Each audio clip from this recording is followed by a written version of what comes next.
Naša jutra v kavarni, moram priznati, da nisem še nobenega izmed njih gostil, ampak v prihajajočih dneh jih bom.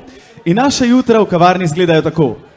Dobimo kavo, nato pa jaz zastavim kakšno vprašanje, kakšno zelo težko vprašanje, ampak recimo, da grejo stvari takole. Spoštovani gospod predsednik, pred nami so volitve in zagotovo zelo turbulentni tedni, marsikdo pa bo na svoji koži prvič doživel vse, kar predvolilni čas prinese seboj. Kako bi nagovorili in svetovali vsem mladim in starim kandidatom, ki se letos podajajo v boj za poslanska mesta? Da ne nikoli ne obupajo, da ne vztrajajo do konca in cilj vedno pride na koncu, oziroma po snegu vedno posije sonce. Bravo. Spoštovani gospod Andrijanič, ste prvi minister za še kako potrebno digitalno preobrazbo Slovenije. Veliko ste hodili po svetu, opravljali najrazličnejše funkcije ter na področju digitalnih tehnologij in politik svetovali mnogim. Ali menite, da lahko Slovenija postane vodilna digitalna velesila v regiji, ter kakšni so vaši načrti za prihodnost digitalizirane Slovenije? Ne samo, da tako mislim, to vem in zato sem tukaj. In ponosen sem, da sem del ekipe, ki je za akcijo, ki je za moderno in uspešno Slovenijo po meri starejših in mlajših. Tako da naš cilj je, da do konca tega desetletja postanemo številka 1, ne številka 4, ne številka 7, številka 1 v Evropi na področju digitalizacije in razvoja. To je to. Gremo do vrha.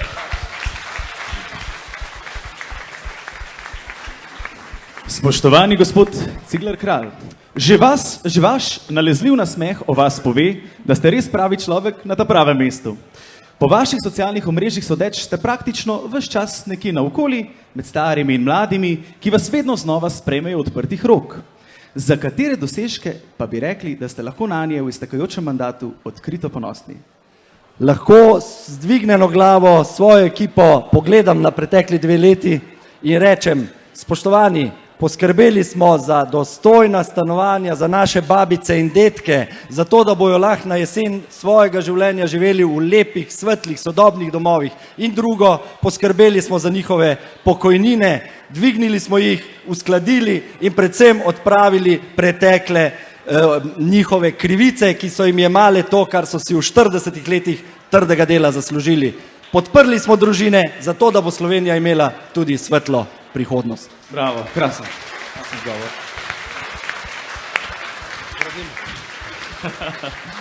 Neč se trest, so zelo simpatična vprašanja. Spoštovani gospod Vrtovec, že pogled na naše ceste da vedeti, da se dela. Dela, gradi in obnavlja bolj kot kdajkoli prej. V zgolj 2 letih vam je uspelo izjemno posodobiti in digitalizirati cestne povezave, hkrati pa se je v času te vlade ogromno delalo tudi na železniškem voznem pasu, saj smo dobili tudi popolnoma nove vlake. Kakšne pa so vaše ambicije in kateri projekti nas čakajo v primeru, da boste zopet del vladne koalicije? To ne bo v primeru. Nova Slovenija bo v naslednji vladi, pa ni primera. Nova Slovenija bo. Ambicija je, da nadgradimo zdajšnjo situacijo in da iz Ljubljane v Maribor pridemo v 55 minutah, se pravi, da naredimo nov tir. Štajerska se veseli tokrat, ja, drži. To bi bil eden izmed ključnih projektov. Se pravi, Ljubljana, Maribor 55 minut z vlakom in da začnemo graditi in izgradimo tudi 3. razvojno os. To že gradimo, ampak da jo tudi izgradimo v naslednjem mandatu. Se pravi, če nas bo kdo povabil na kavo v Maribor iz Ljubljane, ne bo več izgovorov. Super. Spoštovani gospod Podgoršek, vi ste zadnji v tejle vrstici, ampak lahko bi rekli, da je Slovenija v zgolj 2 letih na vseh področjih naredila res izjemen korak, tudi na področju kmetijstva. Kako ocenjujete trenutno stanje in kje v prihodnjem desetletju vidite na vašem področju naš največji potencial? V tem trenutku lahko rečem, da imamo hrane v Sloveniji dovolj, kar je pomembno tudi v duhu te ukrajinske krize. Stanje je dobro, pa vendarle so izzivi še številni pred nami, tako v kvaliteti kot v količini pridelane hrane, v večji samooskrbi. In ni skrbi, kolega Mark Boris, ki je včasih malo nagajivi, pravi, da je z mojim prihodom na to ministrstvo dobilo širino. In torej izzivi so rešljivi in težo, tako je, rešljivi so izzivi so rešljivi in prepričan sem, da to tudi z dosežki, ki jih je predsednik danes že omenil, dosežemo. Hvala vam. To je to sproščeno vzdušje, bomo zdaj prosili čisto Petko, da stopi malce bolj v ospredje in jih pustimo bliskavicam fotografov.